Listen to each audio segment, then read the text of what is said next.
So, welcome back again mga kalapatids into another episode ng KRB Love. So, for today's video mga kalapatids, biglaan vlog lang to kasi kahit ako nabigla, so may good news sa akin. Kung nakita nyo naman sa aking thumbnail, nakuha ko na yung aking first YouTube sahod. Yung email nung Google is kahapon pa, actually November 28. So, yung vlog date natin ngayon is November 29. Kahapon pa pala yung email. Hindi lang ako nakapag-check agad kasi ng email kahapon.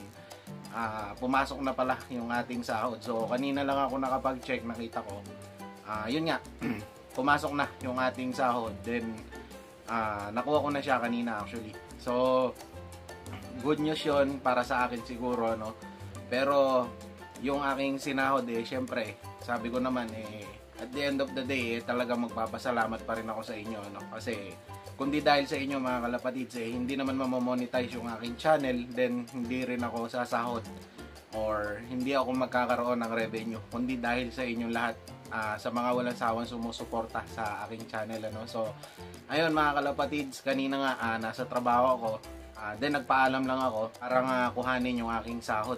So pinayagan naman ako, sumaglit lang naman ako kasi malapit lang kami dun sa Walter Mart kung saan ako nagtatrabaho, kaya walking distance lang siya actually.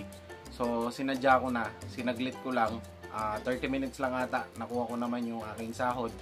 Mabilis naman. So ayun, ito yung video clip kanina mga kalapatids, so panoorin nyo muna.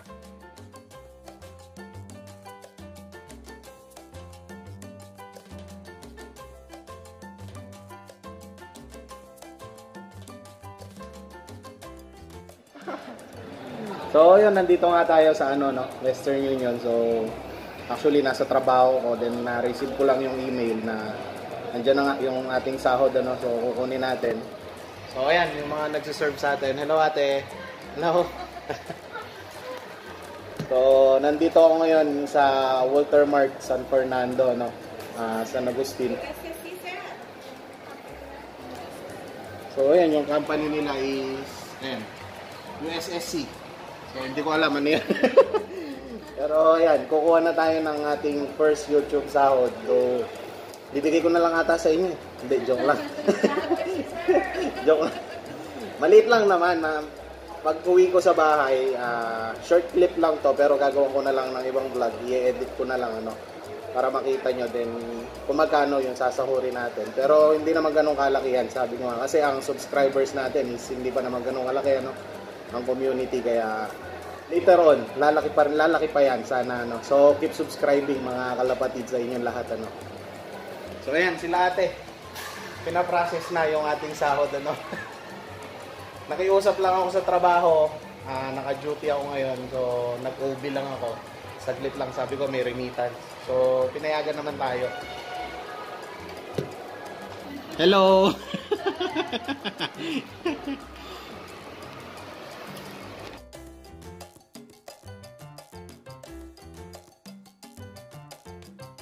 Ito mga kalapatids, pasensya na, hawak ko lang kasi yung yung camera, hindi ko dala yung tripod kasi sabi ko nga nasa trabaho ko. So ayan, salamat kila ate na nag-serve sa atin. Ito na yung sahod, nakuha ko na. So pag uwi ko sa bahay, papakita ko sa inyo kung magkano lahat, So sabi ko naman sa inyo, at the end of the day, magpapasalamat pa rin ako sa inyo kasi kayo yung nagpasahod sa akin. So ayan, maraming salamat. Thank you po. So ayan, USSC Service Store dito sa Walter Mart. Kalapatids, na napanood nyo naman, then shoutout kila ate na nag-serve sa atin dun sa Western Union, so mabait sila, then very much entertaining sila. So maraming salamat sa inyo ate, sa nag-process ng ating sahod para makuha natin, though trabaho nila yon, pero syempre magpapasalamat pa rin tayo, sabi ko nga. Then ayun, nakapagsahod na nga ako, then magkano ba yung aking sinahod, mga kalapatids, pero ito hindi naman ganun kalaki talaga yung aking sinahod. Sabi ko nga kanina, hindi pa ganun kalaki yung aking community, then hindi pa ako nakakuha ng ganun karamihang views talaga. Then now is nasa 4,200 pa lang yung aking mga subscribers. Pero hindi naman sa subscribers nakukuha yon mga kalapatids, yung sasahurin mo sa YouTube is wala naman sa subscribers. Kahit 1,000 subscribers ka lang, pwede ka sumahod. Nakukuha kasi yung sahod na yon mga kalapatids sa views, ano, babasihan yon dun sa commercial or yung mga ads, yung advertisement na lumilitaw sa mga video. Ayan, kung mapapansin nyo, dyan sa baba nung video, merong mga dilaw-dilaw, mapapansin nyo. Yan yung mga advertisement na inilalagay para kumita yung isang YouTuber o yung isang vlogger na katulad ko, no? So, ayun, mga kalapatids, yung sinahod ko sa YouTube is $137.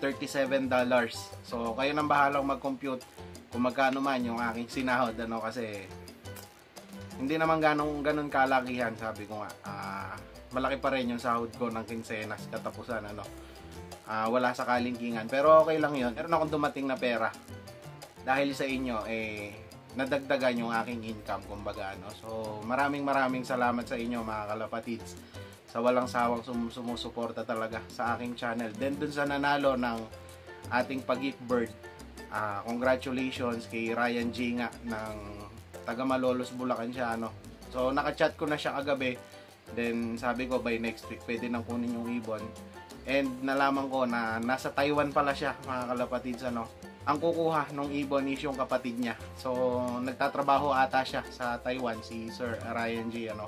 Sa Taiwan, syempre, alam naman natin, nandyan yung mga sikat na fancier. Malaking club ng pigeon racing talaga, no. Alam naman natin lahat na ang Taiwan is ang number 1 na pinaka sugal, kumbaga, is ang pigeon racing talaga. I-invest talaga ng malalaki ang mga fancier doon dahil sa pigeon racing, ano. So, baka naman, sir, pag uwi mo, makauwi ka ng isang Taiwan, balatuhan mo naman ako, hindi, biro lang. Pero, sana, ano, ma-meet din kita in person. Dahil nga ikaw yung nanalo, pero yung kapatid mo yung kukuha, okay lang yun. Ibibigay ko pa rin kasi ikaw naman talaga yung nanalo, ano. So, ayun, mga kalapatids, update lang din regarding dun sa ating sinakay na ibon nga. Kung naalala nyo yung vlog ko kahapon or nung nakaraan nga, nag-training na tayo ng pang south. So, first training nila, 4 yung isinakay ko nga. Okay naman, nakauwi silang lahat. Hindi ko na nabantayan kasi papasok nga ako ng trabaho. Maga akong umalis. Pero bago ako umalis, meron ng 2 ibon na dumating. Then, ibiniling ko na lang sa bayaw ko na pag nakumpleto, siya nang magpakain, ano. So, ayun, nakauwi naman sila. Yung 4 nating panglaban, 2 young bird and 2 old bird. And, baka magtaka kayo, bakit ko konti lang yung aking tinetraining. Kasi nga, yung ating combine loft, ang specialized pigeon genetics, nandun yung mga ibon natin, ano. So, nag-breed sila. Kumbaga, kami lahat sa amin, kami ang mag-i-entry lahat ng mga ibon, mga kalapatids.